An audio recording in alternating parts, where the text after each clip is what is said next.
स्वागत है आप सबका डिवाइन डेज़ी काउंसलर चैनल में दोस्तों। मुझे ऐसा लगता है कि इंसान जब खुद का अनुभव शेयर करता है तो वो लोगों के साथ ज़्यादा कनेक्ट करता है।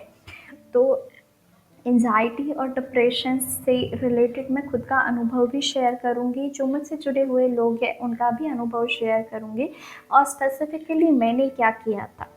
तो डिप्रेशन तो एक बहुत ही ऐसा स्टेट है जहाँ पे इंसान को सुसाइडल थॉट्स वगैरह आते हैं। एंजाइटी मतलब आपको बार बार बार चिंता होते रहना, ये नहीं हुआ तो वो नहीं हुआ तो, ये एक एंजाइटी का स्टेट है। सबसे पहली एडवाइस तो ये है कि if you can afford and go for counselling that would be best.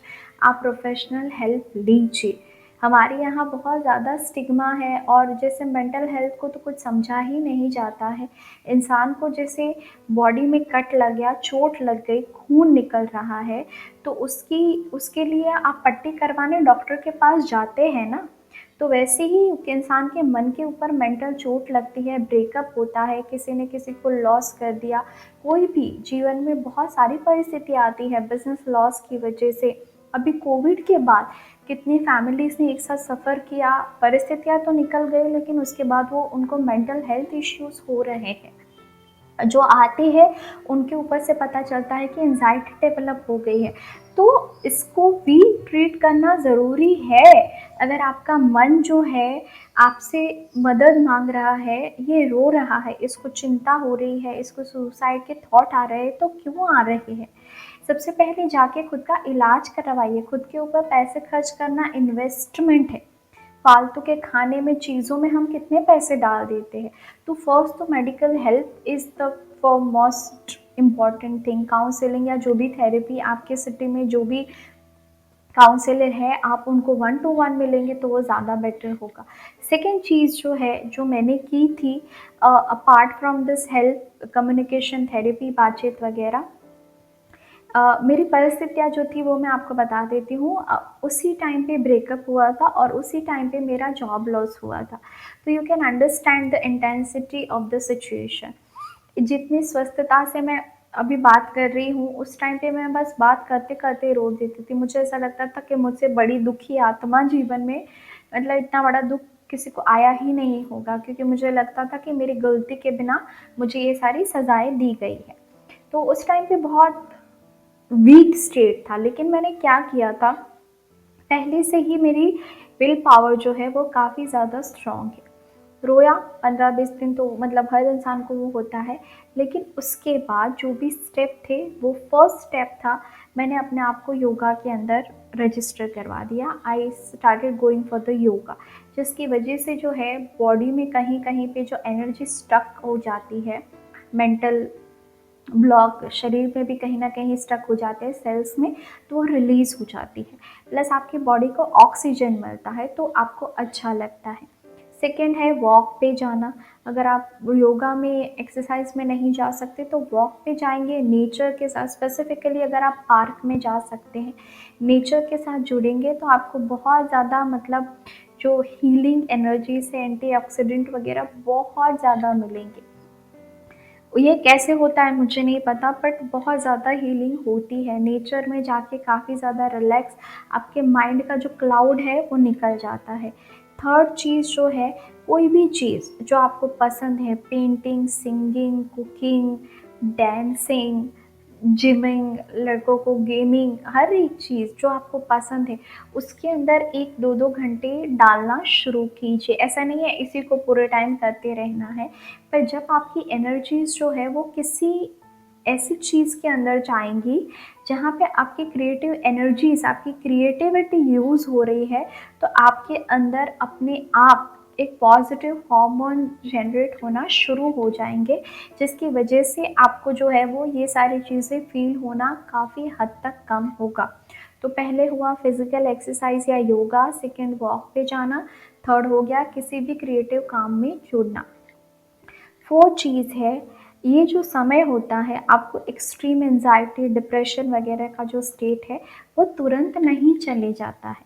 तो उस टाइम पे सालों के बारे में सोचते रहने से कि यार मेरा तो जीवन ख़त्म हो गया, अब आगे जाके क्या होगा, better you take a 1 day at a time. मुझे आज का दिन जो है वो बहुत खूबसूरत निकालना है। सुबह उठ के प्लान कर दीजिए कि मैं इस टाइम पे ये करूँगी, ये करूँगी, ये करूँगी।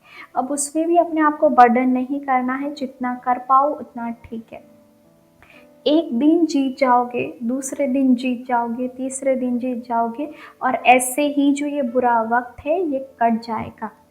धीरे, धीरे, धीरे जैसे ही आप अपने आप को किसी काम में जो आपको पसंद है उसमें इंडल्ज करना स्टार्ट करोगे, फिज़िकल एक्सरसाइज़, वॉक वग़ैरह करना बहुत अच्छी बात है। अगर आप इस टाइम पे अच्छी-अच्छी किताबें की ऑडियो या किताबें पढ़ पाएँ, ताकि आपके दिमाग में जो नेगेटिव एक साइकिल चल रही है तो उसको एक तरह की पॉजिटिव इन्फॉर्मेशन की मेडिसिन मिले। अब वो जो इन्फॉर्मेशन है आप बहुत स्पेसिफिकली चूज़ कीजिए, वो आपको ऐसी ना हो कि वो आपको और डराए और तकलीफ़ दे, नहीं कि आपने कर्म गलत किए थे इसकी वजह से, नहीं, ऐसी कोई, ये सब बकवास है। एक मरते को मारने की क्या ज़रूरत है? ये सारी चीज़ें मत सुनिए, लॉ ऑफ कर्मा, ये वो आपके कर्मों की गति है, ये नहीं, ये सारी बकवास नहीं। प्योर पॉजिटिव बुक्स जहाँ से आपको खुशी मिलेगी, हो सके तो कॉमेडी वीडियोस, ये सारी चीज़ें जहाँ से आपको बहुत अच्छी इन्फॉर्मेशन मिले, जैसे जिसको सुन के आपको ऐसा लगे कि जैसे ना मेरे मन के घाव के ऊपर कोई बर्फ़ लगा रहा है, कोई दवाई लगा रहा है। ऐसी इन्फॉर्मेशन को आपको अपने लिए, खुद के लिए चुनना है। ऐसी फ़िल्मों को, वेब सीरीज़ को जो आपको खुशी दे। ये सारी चीज़ें बहुत मायने लगती है आपको, लेकिन यकीन जानिए यही छोटी चीज़ें थी जिससे मुझे बहुत हेल्प किया। और उसके बाद मतलब वक़्त तो बुरा कट ही जाता है, कितने टाइम तक रहता है, मैक्सिमम 1-2 महीने।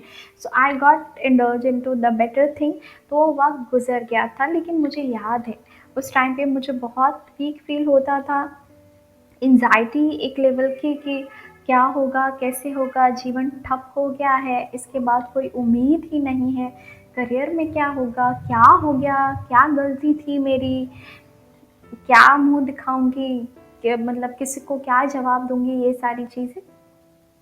लेकिन मैं निकल तो गई थी। पर यही रास्ते हैं, यही स्टेप्स है जो मुझसे लोग पूछते हैं तो भी मैं बोलती हूँ, उनसे काउंसलिंग करके पता चलता है कि उनको किन-किन चीज़ों में इंटरेस्ट है, तो उनका एक टाइम टेबल वगैरह बना के देती हूँ कि आप ये चीज़ें कीजिए। लेकिन करना तो आपको ही पड़ेगा। और अगर आप ऐसी कोई परिस्थिति से गुज़र रहे हैं तो यकीन जानिए आप अकेले नहीं हैं। हर इंसान कभी न कभी ऐसी स्टेट को फ़ील करता है। लेकिन इतना जानना ज़रूरी है कि ये बहुत टेम्परेरी है, ये वक़्त गुज़र जाएगा, आपके जीवन में भी खुशियाँ लौट आएगी। लेकिन इस बुरे वक़्त को बहुत हौसले के साथ, हिम्मत के साथ, समझदारी के साथ गुज़ार दीजिए। ठीक है? मिलेंगे किसी और वीडियो के साथ। Thank you so much.